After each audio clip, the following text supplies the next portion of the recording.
More investigations into FTX are taking place over in the Bahamas now as well. I'm going to have a link to this article down in the description below. I am not a financial advisor. This is not financial advice. Everything I'm sharing is my own opinion. It's my own research. I highly encourage you guys to go do your own research. With that being said, let's go ahead and dive on into the news. This coming from Cointelegraph. FTX under investigation in the Bahamas for criminal misconduct report. The Bahamas securities regulator and financial investigators are reportedly investigating the collapsed crypto exchange.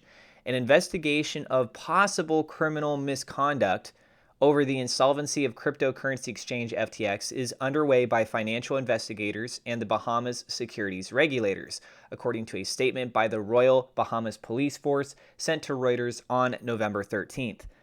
The Royal Bahamas Police stated, in light of the collapse of FTX globally and the provisional liquidation of FTX Digital Markets Limited, a team of financial investigators from the Financial Crimes Investigation Branch are working closely with the Bahamas Securities Commission to investigate if any criminal misconduct occurred. The investigation comes after the regulator publicly denied FTX allegations over the weekend. On November 11th, FTX tweeted that it was instructed by, quote, Bahamian headquarters regulation and regulators to facilitate the withdrawal to Bahamian funds. One day later, the Securities Commission denied instructing or authorizing FTX to prioritize withdrawals for clients in the country. The statement shared on the SCB's Twitter page stated the Commission wishes to advise that it has not directed, authorized, or suggested to FTX Digital Markets Limited the prioritization of withdrawals for Bahamian clients. A report from the Wall Street Journal on November 9th suggested that the U.S. Department of Justice and the Securities and Exchange Commission are also investigating the collapse of the crypto exchange.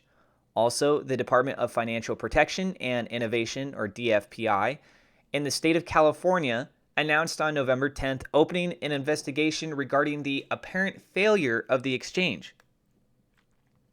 As reported by Cointelegraph, FTX former CEO Sam Bankman-Fried, co-founder Gary Wang, and Director of Engineering Nishad Singh are understood to be in the Bahamas and are, quote, under supervision by the local authorities. Roughly 130 companies in FTX Group, including FTX Trading, FTX US, under West Realm, Shire Services, and Alameda Research, had started proceedings to file for bankruptcy in the United States on November 11th. Bankman-Fried has also resigned from his position as FTX's CEO and will be succeeded by John Ray. Zane Tackett, the former head of the institutional arm at FTX, confirmed on Twitter that the exchange currently has liabilities worth $8.8 billion. We're talking about a substantial amount of money here. So yeah, just to kind of recap on this, you have investigators over in the Bahamas who are clarifying through their social media related posts saying, yes, they are doing investigations into this. California, there's an investigation that's going on as well. The SEC is doing an investigation, although the SEC apparently has been proactively doing an investigation into FTX for months now. It's only as of recently that we actually discovered more details on this. And things are not looking good for Sam. Things are not looking good for their core team. It looks like Sam, as the head leader of all of this, is the one that's definitely taking the most heat, but I am curious to find out how much these other representatives that worked at this company were aware of lots of the mishandlings of these funds. And we're talking about a substantial amount of money that's being mishandled here. $8.8 billion in liabilities. Think about that. $8,800, in liabilities. Like, can you imagine just you, regular viewer, maybe you're someone that doesn't make a lot of money in your life, and you're like, oh, wow, I suddenly have to come up with $8,800. How the heck am I going to do that? Now imagine saying that for $88,000 or $880,000 or $8.8 million or $88 million or $880 million or $8.8 billion. You see, like, it just keeps getting so unfathomable how much money we're really talking here. This is a substantial amount of money. And what's absolutely bizarre or what's crazy about all of this, is that we haven't even seen the full extent of the damages, the repercussions following suit of all of this misappropriation of funds from that of the FTX team. What other major companies are now going to be collapsing as results of this? Because we are finding out that there were quite a few different companies that essentially the deal that they had with FTX was, hey, you want to work with us in this? You got to have your funds stored on our platform, on FTX. And lo and behold, those funds, they've been Thanos'd. Absolutely ridiculous.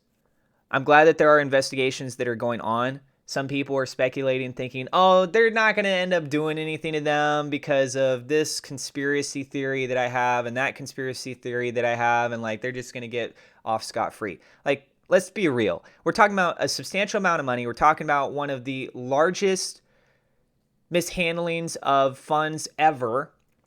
We're talking about one of the biggest cryptocurrency debacles ever. I don't think that they're going to get off scot-free on this. It just doesn't seem realistic. There's a phrase, when you hear the sound of hooves, think of a horse, not a zebra, right? Your first instinct, it's a horse. So, logically speaking, massive misappropriation of funds affecting a ton of different other companies. Looks like this was intentional. It screams a lot of elements of fraud. So, what's the likely circumstance of repercussions with that? Be some sort of prosecution against them, right? Now, keep in mind that this is associated with the company, so how much is going to come back directly on Sam himself? What is he going to be liable for? That will have to be wait to be seen, but there's definitely some elements of responsibility that can come back on him. For instance, with Theranos. Theranos was a very well-known company that fell through. They were doing the medical testing with the blood, and the head of that, she got into a lot of trouble.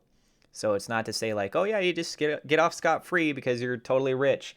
Yeah, I know. We see people that happens to them, certain circumstances, stuff like that. I don't see that happening in this kind of a circumstance with this individual. So let us know what you guys think down in the comments below. And lastly, I want to go ahead and tell you guys about Webull. I've talked about this in my other videos, but hey, if you're looking to try and capitalize on the market being down at the moment, this could be a good opportunity for you. You could get up to 12 free stocks on Webull. You could also trade not just stocks, but also cryptocurrency. They do have some options available there. I've been using Webull for a while now. If you want to get these 12 free stocks, first up, you open up an account. You could get 2 free fractional shares, each valued up to $300. If you deposit any amount, you could receive 4 to 10 free fractional shares, each valued up to $3,000. I want to make note, you're more than likely going to be receiving a share that's like around $3, $4, but there is a small chance you could get something that is worth a lot more. I've been using Webull for a while now. I like it. It's up to you guys if you want to use it. They have other tools that also do for charting and things like that. You can check out the order book information, things along those lines. So again, the referral links in the description if you want to check it out. Market's down, get some free stocks, make of it what you will. Thank you so much to my Patreon supporters. Double shout out thank you to WeLoveSafeMoon.com, Victor Vegas, SafeMoon Oz for being higher level patrons. Also thank you to my YouTube members for your support. And if you are new to the channel, don't forget to hit subscribe, hit the thumbs up like button. God bless, and we will see you in the next episode.